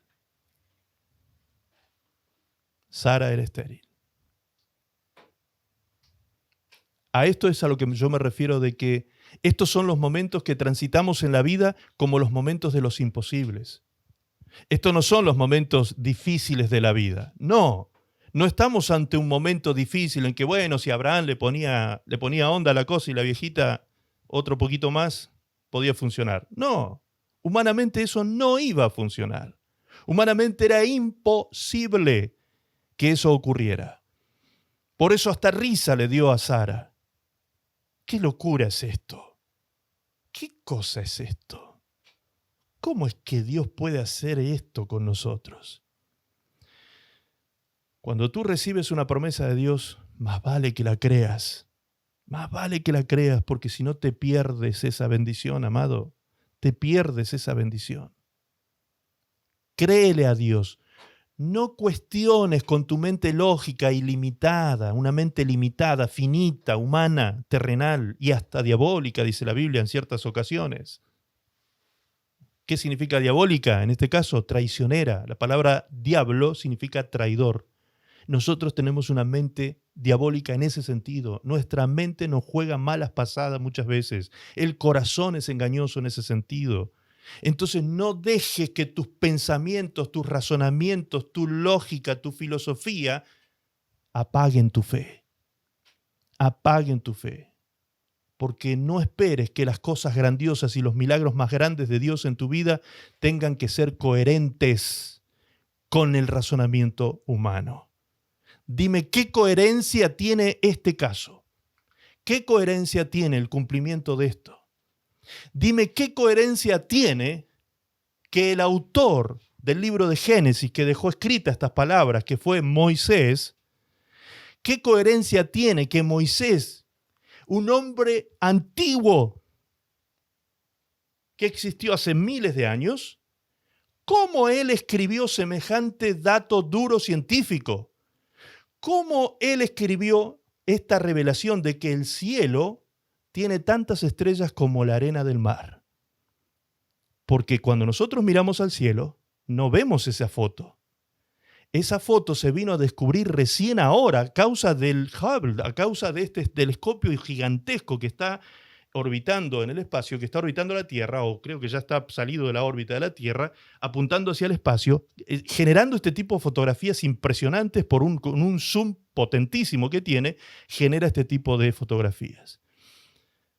Esto es tremendo, hermano. Miren, ese tipo de fotografía, fíjense que tiene algunos espacios pequeñísimos que son negritos. Si miran con detalle, hay algunos espacios negros. ¿Saben lo que hizo el Hubble en uno de esos espacios negros? Apuntaron los científicos a este telescopio en ese espacio que se veía negrito. Esos pequeñitos espacios que se ven como vacíos, lo apuntaron allí. Y empezaron a hacer zoom, capas de zoom, de atraer la imagen de allá del espacio. ¿Y saben qué descubrieron? Cuando entraron en ese espacio que se veía negro al ojo humano y al ojo del Hubble, cuando entraron profundamente, descubrieron 50 millones de galaxias en uno de esos espacios. Esto no lo podemos ni imaginar nosotros. Lo que tiene el tamaño de una galaxia, millones de años luz puede tener, de punta a punta. Y en ese espacio donde no se veía nada, habían 50 millones de galaxias. ¿Cómo se explica esto? Ese es tu papá. Yo lo que quiero que usted se quede cada vez que tenemos una reunión aquí en la iglesia, que usted se quede enamorado de Dios, amando a Dios, atontado con Dios, fanatizado con Dios, que se vuelva loco como un día me volví loco yo con Dios. ¿Sí? Bendita locura, como decía el apóstol Pablo, porque cuando nosotros empezamos a entrar en estas revelaciones, es locura para el hombre humano, es locura para la mente carnal, dice la palabra. No puede el hombre carnal discernir las cosas del Espíritu. Esto es impresionante lo que se te está revelando. Tu papá, el cual te mira así con esos ojos cariñosos que veíamos recién en la foto, con tanto cariño, con tanto amor. Él en la persona de su Hijo expresó todo su amor hacia ti. Dios mío, esto es tremendo. Empezar a comprender su amor, empezar a comprender todas estas grandezas y las promesas que son fieles y verdaderas. En Cristo las promesas de Dios son sí y amén. Todas las promesas de Dios se cumplen en su Hijo y en aquellos que son parte de su Hijo, los que están en el cuerpo de su Hijo, que es la iglesia, el cuerpo de Cristo, los que son hijos de la fe. Dale gloria a Dios, hermano.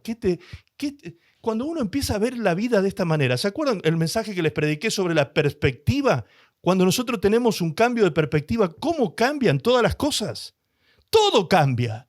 Todo cambia cuando cambiamos nuestro punto de vista. Cuando usted se está mirando el ombligo, no ve más que el ombligo. Y su vida solamente es un yoísmo. Todo yo, y me miro el ombligo y el mundo, el centro del mundo soy yo. Eso es una mentira, eso es un engaño de nuestra mente. Es un engaño de nuestra mente. Tu problema no es un problema. Cuando tú cambias de perspectiva, tu problema es una bendición de Dios encapsulada en esa crisis. Aprende a abrir la cápsula. Tu problema es una oportunidad para que seas bendecido. La crisis es una oportunidad para crecer. La crisis, el dolor, dice el libro de Eclesiastés, es una oportunidad para madurar, dice Eclesiastés. Pero ¿qué nos ha enseñado este mundo? Estético, plástico, hedonista, humanista. ¿Qué nos ha enseñado? No, hay que ser felices. Yo lo único que quiero en la vida es ser feliz. ¡Qué tontería! Lo único que quiero en la vida es ser feliz. ¿Y a costa de qué? De lo que sea. De 10 maridos, de 10 mujeres, de la droga, de malos negocios, pero yo quiero ser feliz. Dejate de embromar, cabezón. Dejate de embromar, cabezona. Tú sabes que yo te hablo con amor, ¿no? Dejate de embromar y poné tus ojos en Cristo. Puesto los ojos en Jesús, autor y consumador de nuestra fe. Pon tus ojos en Él. Aleluya. Gracias, Padre. Dios es fiel. Si Él lo dice, Él lo hará. A ti solo te toca creer. Y entonces serás un verdadero. Allí comienza tu verdadera adoración a papá. Allí comienza. Porque Abraham creyó que Dios era fiel y poderoso. No se debilitó. ¿Cómo anda mi hermana? Y allá ando, pastor, medio débil en la fe, ando medio ahí, medio... ¿Cómo anda mi hermano? Y acá andamos, pastor, en la lucha. Que es cruel y es mucha. Algunos le agregan todavía un poco más, ¿ven? Un condimento más. Pero fíjense el ejemplo que nosotros tenemos ahora en Abraham. Fíjense lo que dice el texto, Romanos 4:19. Dice que no se debilitó en la fe al considerar su cuerpo, que estaba ya como muerto, siendo de casi 100 años, o la esterilidad de la matriz de Sara. Tampoco dudó por incredulidad de la promesa de Dios, sino que se fortaleció en fe, dando gloria a Dios, plenamente convencido de que era también poderoso para hacer todo lo que había prometido, por lo cual también su fe le fue contada por justicia. Preguntas. ¿Abraham consideró su cuerpo? Sí. Eso dice el texto. Dice que lo consideró a su cuerpo. En resultado de haber considerado su cuerpo, ¿se debilitó? No. ¿Dudó por el estado de su cuerpo y la esterilidad de Sara? No. No dudó, ni se debilitó. Entonces, ¿por qué dice que se fortaleció? ¿No da la impresión de que sí se debilitó?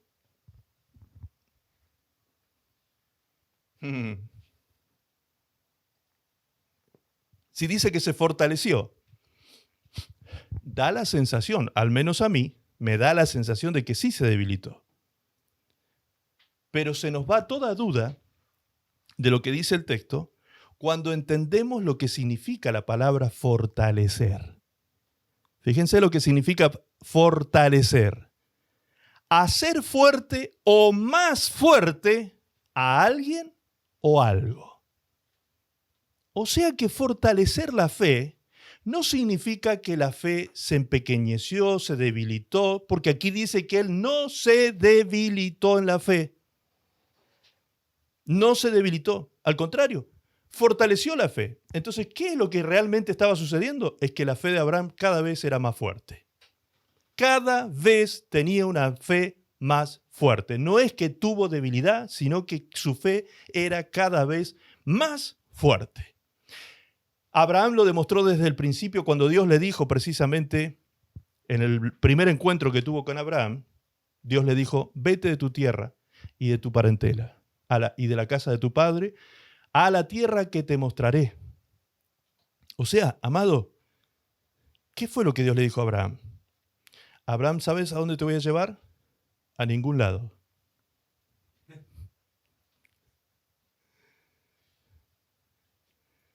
Pero tú, deja todo y sígueme a mí. Yo te voy a llevar. Pero no te voy a mostrar la tierra. Ahora no. Esto va a ocurrir más tarde. Así que por ahora no te llevo a ningún lugar. No te voy a describir ese lugar. No te voy a hablar de las cualidades de ese lugar, ni de los beneficios de estar en esa tierra. De nada te voy a hablar. No te prometo nada. Tú solamente sígueme. ¿Te das cuenta aquí cómo fue la fe de Abraham desde el principio? No buscó a Dios por lo que Dios le podía dar. No, Señor. Él siguió a Dios por lo que era Dios, por lo que fue Dios para él, lo que significó Dios para él, lo que significó la palabra de Dios para él. Si Dios dice, vamos, vamos. No digo a dónde. ¿Te das cuenta? Esa es nuestra mente lógica. Nuestra lógica humana es, Dios me dice, vamos, y yo le digo, ¿a dónde? ¿Cuándo? ¿Con quién? ¿En qué? ¿Con cuánto? ¿De dónde saco plata? Así somos, hermanos. ¿O soy yo el único acá, medio zapallín, con Dios? Somos así. Nuestra lógica humana, nuestra mente terrenal nos juega esas malas pasadas. ¿Me entiende? En cambio, Abraham, desde que comienza a poner su fe en Dios, Dios le dijo, ¿vamos? Y Abraham lo miró a Dios y dijo, ¿para dónde? No importa, vamos para la tierra que yo te voy a mostrar. Ok, vamos, Señor. Y se puso a organizar todas las cosas para salir de la tierra, porque era riquísimo Abraham. Esa es otra pregunta, ¿no?, que nos podemos hacer. ¿Con qué necesidad Abraham iba a hacer eso? Si él estaba de la mejor manera posible. Era riquísimo. Si ustedes leen Génesis capítulo 13, van a ver ahí en el primer versículo y el segundo, que describe cómo era Abraham. Dice que él era riquísimo en plata, en oro y en ganado. No dice que era rico. No. Riquísimo. Riquísimo. Y si Dios expresó eso de Abraham, si Dios dijo que Abraham era riquísimo, siendo él el dueño del oro y de la plata, imagínense cómo era de rico Abraham. Entonces Abraham, el hombre piensa de esa manera, si yo tuviera plata, si yo tuviera dinero, si yo me ganara la lotería, yo me pongo ahí a descansar el resto de mi vida y me la como toda.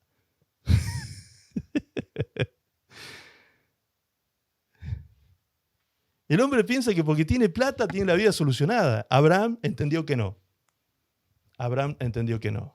Que el único éxito en su vida era seguir a Dios. Seguir su plan. Ese era el éxito en su vida. No tener plata. Eso es una consecuencia. Eso es una añadidura. Eso es lo de menos. De hecho, es en lo que menos te tienes que ocupar. El otro día leí un texto, amado, donde Dios me hablaba a mí, en forma personal me hablaba a Dios, a los pastores, dice, para los pastores. Dice, no te enseñorees de las ovejas, no maltrates a tus hermanos. Eso está escrito, en la palabra. No maltrates a tus hermanos. Sirve a tus hermanos con agrado, con gusto, con placer, solo por el placer de servirle a tus hermanos. Y yo me encargaré de tu dinero. Eso le dice Dios a los pastores. O sea, lo mismo que le dijo a los discípulos cuando los envió de 2 en 2 y les dijo, ustedes no se preocupen por dinero. El obrero es digno de su salario. Ustedes ni piensen en eso, porque el salario les va a llegar. Ustedes solo hagan mi obra. Extiendan el reino de Dios. Den testimonio de Cristo a otros. Salven almas. Sean sabios, porque el que gana almas es sabio. ¿Te das cuenta? Y no, ahí estamos nosotros, denle, con nuestra mente coherente, lógica, denle, machacando ahí. A ver, ¿cómo? ¿Con cuándo? ¿Dónde? ¿Para qué? Está bien, yo no digo que esté mal planificar, ojo, no estoy atacando la planificación. No estoy hablando de eso. Jesús habló de la planificación cuando habló del hombre que construía la torre, ¿se acuerdan? Si yo veo un hombre que construye una torre y no hizo presupuesto, no hizo el plan, va a llegar a la mitad y va a quedar avergonzado públicamente. Entonces, ¿de qué estaba hablando Jesús ahí? Del plan y de la torre. Pero ¿cuál es la clave ahí? Que ese hombre sabe que hacer una torre es el propósito de su vida. Entonces, cuando tú entiendes el propósito de Dios para ti, tú puedes hacer planes con el propósito de Dios, no con tus planes. Con el propósito de Dios en tu vida vas a hacer planes maravillosos. Y vas a conocer los planes que Dios tiene con tu vida, como dice Jeremías 29:11. Bien, pero no nos vayamos a ese tema, que tenemos que mantenernos aquí, por favor. Dice que Abraham era fuerte en convicción y certeza. ¿Cómo es esto? Pues, ¿qué dice Hebreos 11:1? La fe es, pues, la certeza de lo que se espera y la convicción de lo que no se ve. Entonces, si la fe es eso, Abraham era muy fuerte justamente en esto, en convicción y certeza. Él era un hombre que tenía basada su fe, su confianza, su certeza, su seguridad en el poder de Dios. Fuerte significa que resiste el uso continuado, que está firmemente sujeto y es difícil arrancar, quitar o romper. Eso es una fe fuerte, que tú la puedes usar todos los días, pero está sujeta a Cristo, está arraigada a Cristo y no se la puede romper a esa fe. Ahora, ante el lógico proceso de envejecimiento que tenía Abraham en su cuerpo, lógico, 100 años, y el lógico impedimento de Sara, su esterilidad, obviamente su fe, si yo me pongo en lugar de Abraham y mi esposa Sara, mi esposa en lugar de Sara, obviamente mi fe habría sido atacada por la lógica de ambos estados, del estado de mi esposa y del mío. Tengo 100 años, mi esposa 90, es estéril, olvídalo. La lógica me dice, olvídalo. Este milagro no va a ocurrir, olvídate de eso. Por eso tenemos ese GIF ahí que mueve las piezas, eso es lógica, ¿sí? Ahí hay una tabla periódica donde mueve las piezas esta persona de forma lógica. Y muchas veces nosotros queremos vivir la vida de esa manera. Pero resulta que la lógica lo que pretende es desafiarnos. Desafiarnos. Eso hace la lógica, nos desafía. ¿Y saben qué? Llamativamente la palabra desafío, en una de sus acepciones en el diccionario, dice que desafío significa romper la fe. Romper la fe. Por eso es que Dios no desafía a nadie. El que desafía es el diablo. Por eso nunca yo uso ese término en la iglesia. ¿Vieron que yo no uso ese término? Hay muchas congregaciones donde dicen, Dios nos está desafiando en este tiempo, este es un año de desafío. Jamás yo voy a decir eso. Porque Dios no te desafía. Dios no está queriendo romper tu fe. Todo lo contrario, Él te la fortalece, la edifica, la hace crecer. El diablo desafía la fe. Él pretende romper tu fe. Entonces Dios no te desafía, Dios te pone retos. Dios te pone retos. Dios te pone metas. Dios te hace pasar procesos, pero nunca te va a desafiar. ¿Qué es la lógica? Y ya estamos cerrando con esto. La lógica, que es lo que ataca a la fe, es el método o razonamiento en el que las ideas o la sucesión de los hechos se manifiestan o se desarrollan de forma coherente. Esto es una definición de la lógica. ¿Qué es la lógica? Esto. Ideas o la sucesión de los hechos que se manifiestan y se desarrollan de forma coherente y sin que haya contradicciones entre ellas.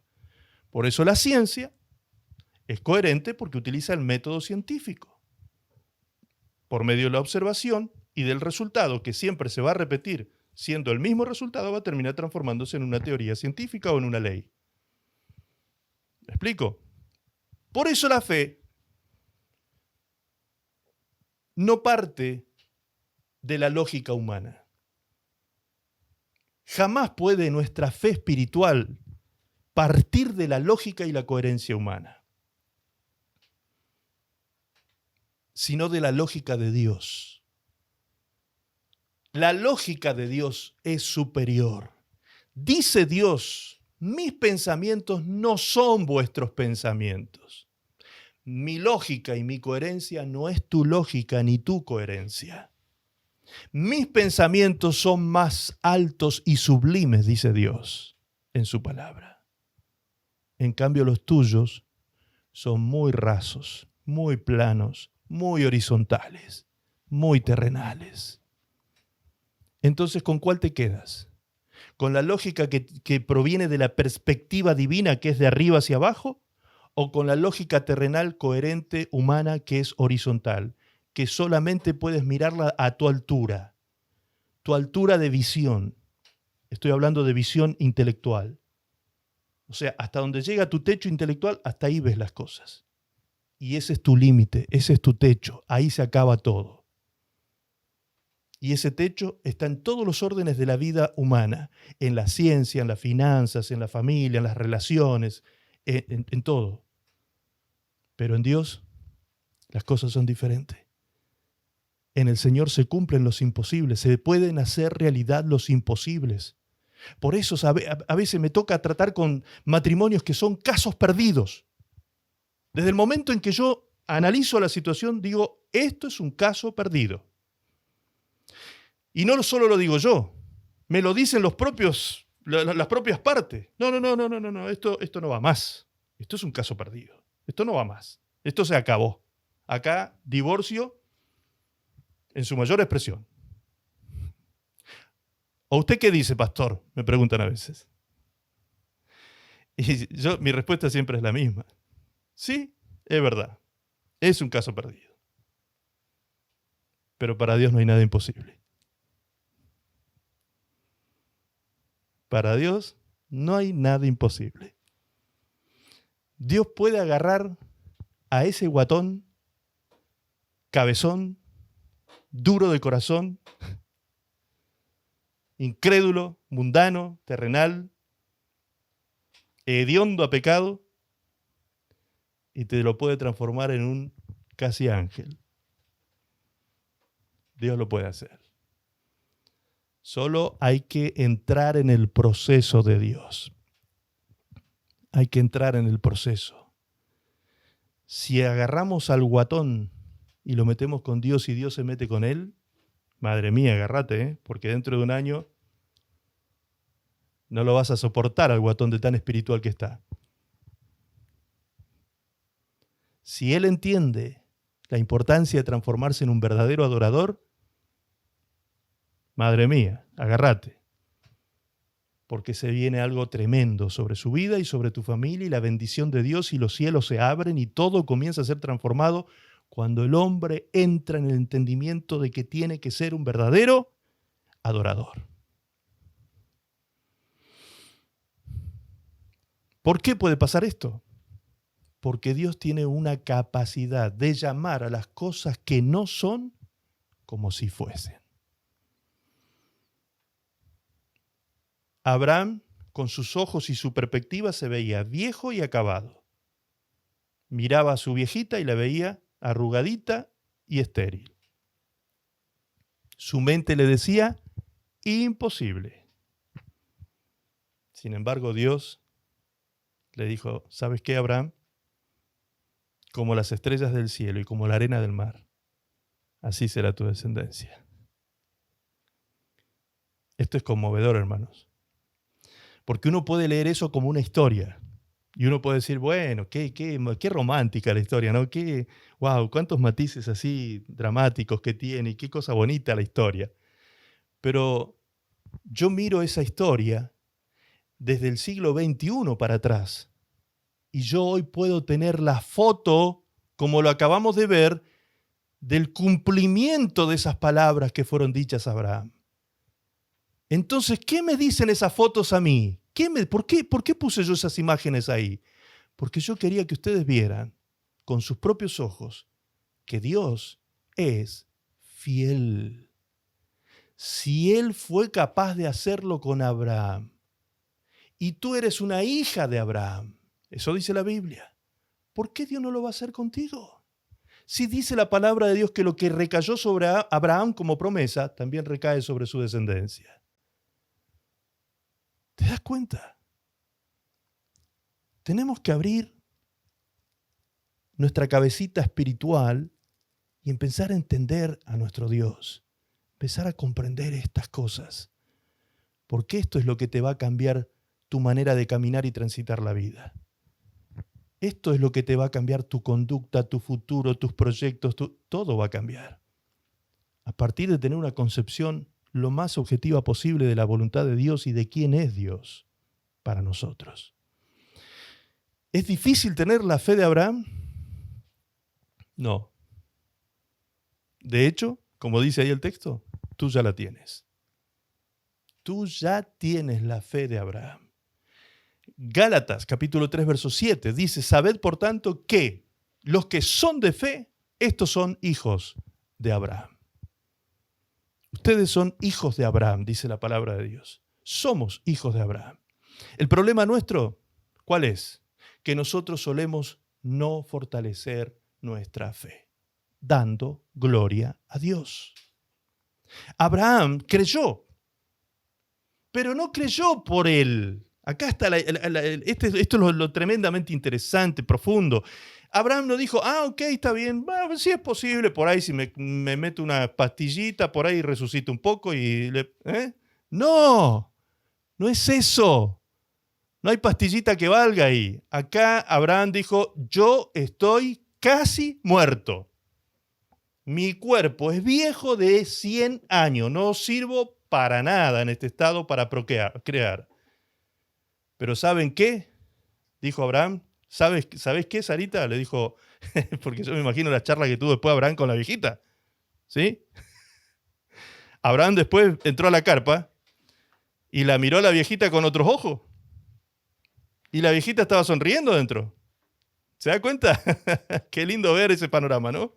Bien, y Abraham, en esa charla con su esposa, le habrá dicho, si Dios lo dijo, Dios lo hace.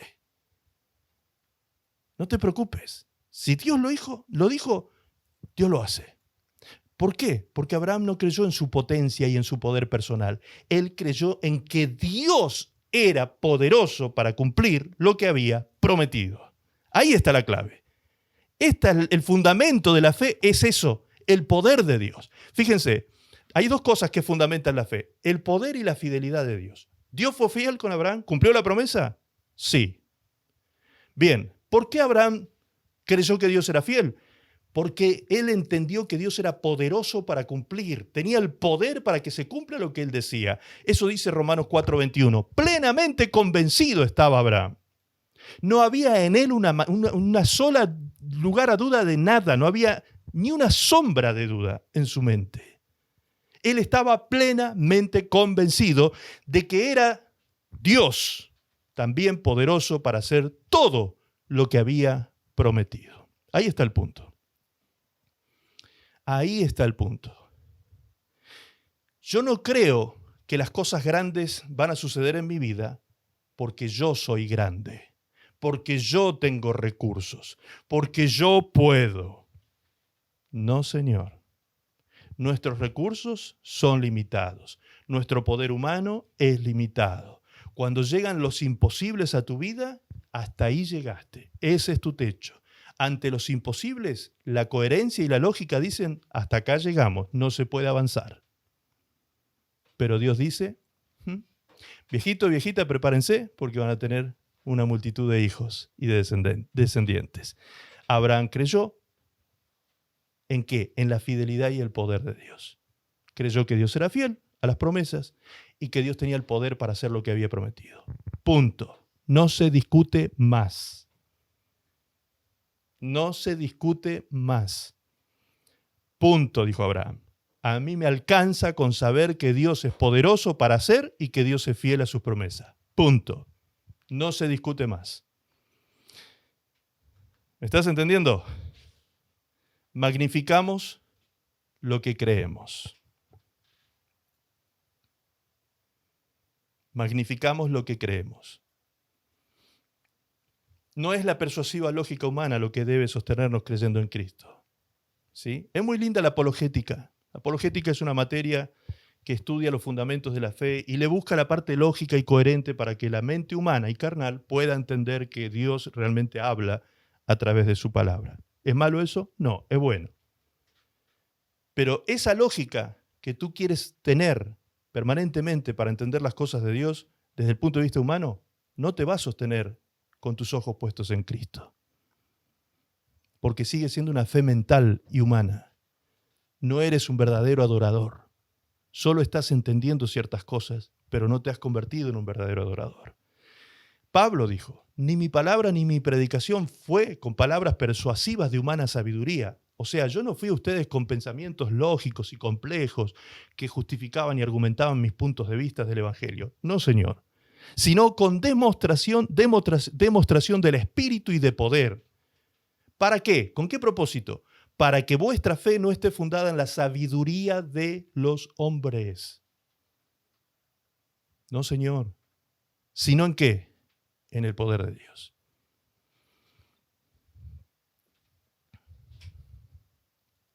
Tu fe tiene que estar basada y fundamentada en el poder de Dios. Y tu confianza puesta en la fidelidad de Dios. Conclusión. La vida de un verdadero adorador entonces comienza creyéndole a Dios. Toma nota si quieres de esos puntos. Así comienza la vida de un verdadero adorador. Creyéndole a Dios. No creyendo en Dios. Creyéndole a Dios. Es muy diferente. Una cosa es que yo crea en que tú existes y otra cosa es que yo te crea lo que tú me dices. Entonces el verdadero adorador, la vida de un verdadero adorador comienza justamente creyéndole a Dios. Número 2, la fe de un verdadero adorador lo hará accionar en obediencia, de tal manera que hará todo lo que a Dios agrada. ¿Ha entendido el verdadero adorador que la fe sin obras es muerta? 3. Servirá a Dios en función de su poder y no de las virtudes personales. Si alguno ministra, dice el apóstol Pedro, ministre conforme al poder que Dios da. Acá no hay nadie que tenga poderes especiales. No hay ningún superhombre, ninguna supermujer. Todos somos iguales y todo el que busca a Dios y se consagra a Dios, Dios se glorificará a través de su vida. Sí o sí. Será así. Porque esa es la promesa de Dios. Número 4. Cuando las circunstancias quieran romper la fe del verdadero adorador, éste se fortalecerá dando gloria a Dios, magnificando su poder, creyendo sus promesas. ¿Recuerdan el título de recién? Magnificamos lo que creemos. Entonces, si creemos las promesas de Dios y creemos en el poder de Dios, magnifiquemos a Dios. No magnifiquemos las circunstancias, los problemas, las dificultades, las crisis. Cuando le creemos más a eso que a Dios, magnificamos la crisis, magnificamos el problema, magnificamos el conflicto, la situación en la circunstancia contraria, la magnificamos y eso te debilita. ¿Está mal que consideres la situación? No. Dice la palabra en Romanos que Abraham consideró su situación física, pero no se debilitó por eso, dice. O sea, puedes considerar, pero no para debilitarte. Considéralo para glorificar a Dios. Fortalece tu fe. Hazla cada vez más fuerte dando gloria a Dios. Y 5, la lógica y la coherencia del pensamiento humano en la vida de un verdadero adorador serán derribadas, llevando dicha lógica cautiva a la obediencia a Cristo conforme a lo que está escrito. Conforme a lo que está escrito. El verdadero adorador entonces cree a Dios como Pablo. Pablo decía en 2 Corintios 4:13, hablamos lo que creemos y creemos lo que está escrito. ¿Cómo lo decía Pablo? Dice, pero teniendo el mismo espíritu de fe, conforme a lo que está escrito, creí, por lo cual hablé. O sea, tú hablas lo que crees. ¿Qué es lo que crees? De tu vida, de tu matrimonio, de tu familia, de tu futuro, de tu carrera, de tu empresa, de tu propósito en la vida, de tu relación con Dios. ¿Qué es lo que crees? Según lo que creas, magnificarás eso y hablarás de eso, porque eso abundará en tu corazón. Abundará en tu corazón lo que tú creas. Y de lo que abunda en el corazón, habla la boca.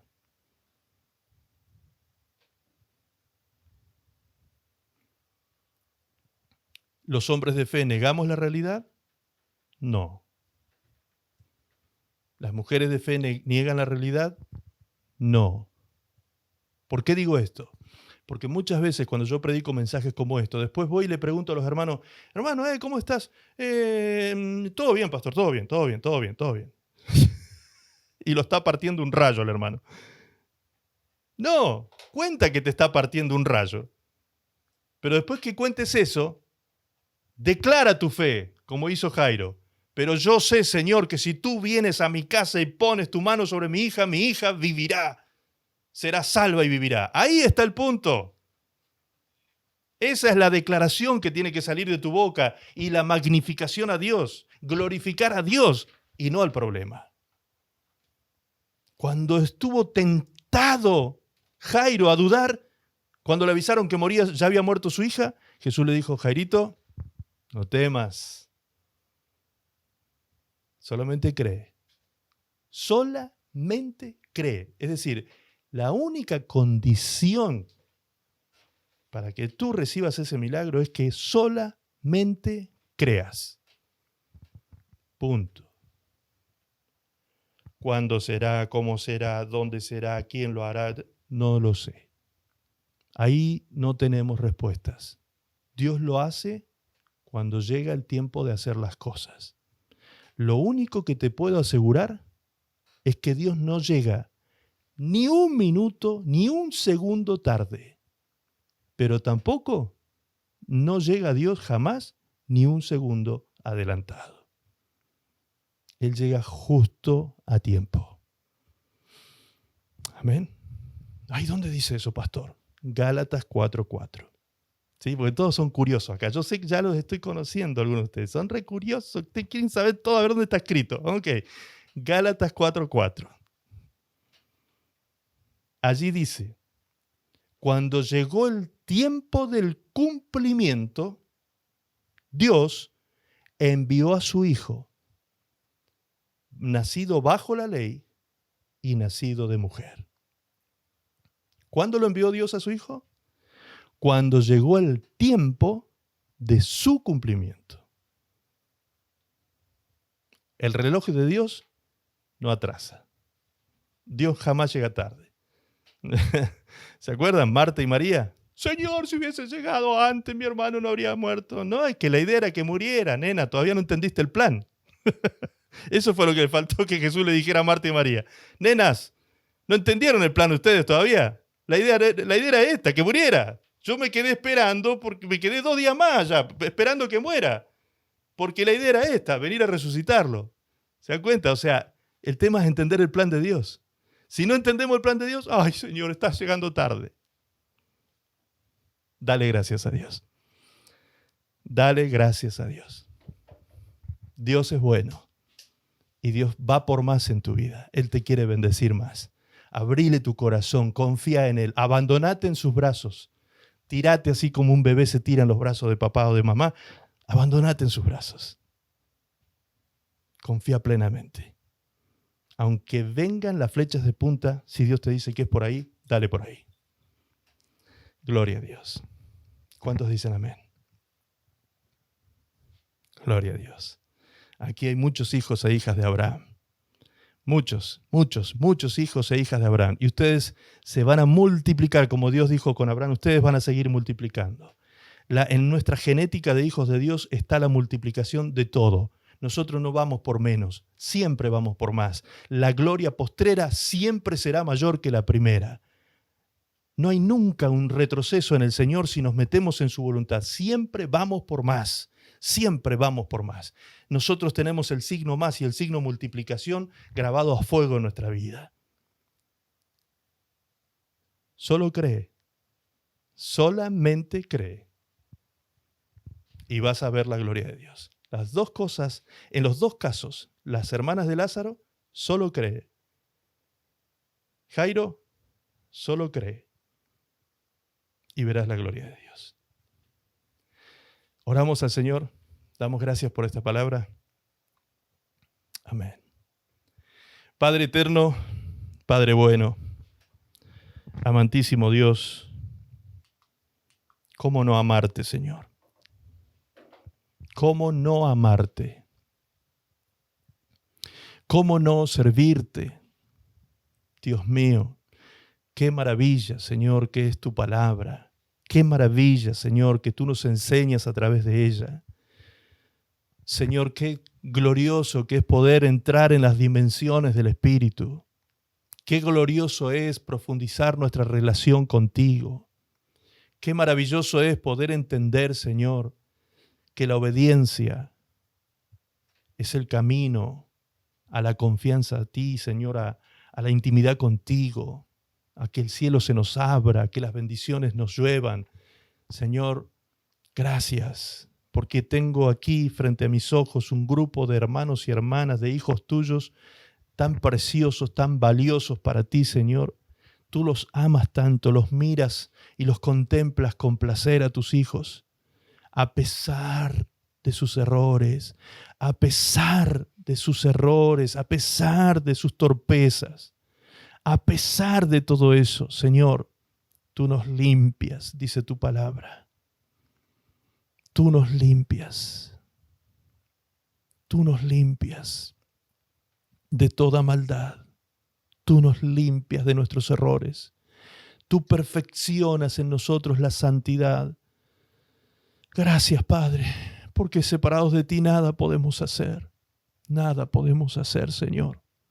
Perdónanos, Señor, si hemos retrasado los tiempos de bendición para nuestras vidas, siendo personas tibias, incrédulas, indecisas, personas que dudan por incredulidad. Perdónanos, Señor. Perdona ese tremendo pecado en nosotros por no creer en tu fidelidad y en tu poder, Señor. Perdónanos y ayúdanos, Señor, en nuestra incredulidad para que podamos crecer en fe, para que nuestra fe se fortalezca, Señor, y no se debilite. Gracias, Señor. Gracias, Padre. Tú lo harás, Señor, porque estamos pidiendo conforme a tu voluntad. Tú lo harás. Declaramos que en Cristo todas tus promesas se cumplirán en nosotros. Tú quieres mostrar la gloria tuya, Señor, en los siglos venideros, dice tu palabra, que tú nos escogiste para mostrar en los siglos venideros tu gloria para con nosotros. Muestra tu gloria, Señor, muestra tu favor, muestra tu gracia, Señor, aún más todavía en nuestra iglesia, Señor. Señor, y que todo el cuerpo de Cristo en el mundo entienda la grandeza de tu poder, de tu fidelidad, de tu, Señor, de tu fidelidad a tu palabra y a tus promesas. Eso es lo que nos va a sostener, vivos y en pie, sobrevivientes al mundo, sobrevivientes al pecado. Gracias, Señor, porque resucitamos a una nueva vida en Cristo y todas las cosas viejas están pasando y aquí todas están siendo hechas nuevas. Gracias, Señor. Trae bendición, Señor. Derrama tu espíritu, como en el día de Pentecostés. Derrama tu espíritu sobre la iglesia de Cristo, sobre tus hijos aquí presentes. Derrama tu espíritu, Señor, y que brote el fruto del espíritu en ellos, en cada uno. Fruto del espíritu brote, Señor, para vida eterna. Gracias, papá. En el nombre de Jesús, te damos gracias por tu amor y por tu fidelidad. Amén, Señor. Amén. Gracias, Señor.